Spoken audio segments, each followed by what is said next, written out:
लोके कहती वास्तविक दुनिया रे राक्षस मानकर कौनसी अस्तित्व नहीं। किए को मनगढ़ा कथा कहे तो किए पौराणिक कथा। कौ गोटे समय एक राक्षस विषय कहानी लिखा थिला। तापाई किए निज परिवार को हराई थिला तो किए भाई बंधु को। तापरे भी ये समाज ताकू देवता बोली संबोधन कला।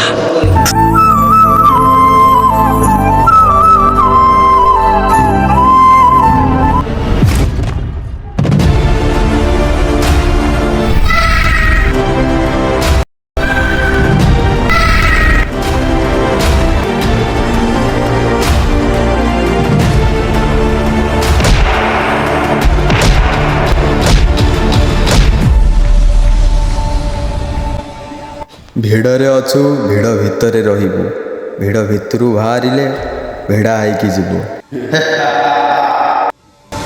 भिड़रे छिड़ा होई मुंड नुआइबा नुए भिड़ भांगी माटी लड़िबा मोर कर्म।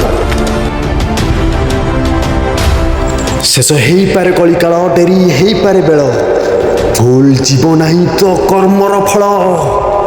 भूल जीव नहीं तो कर्मर फल।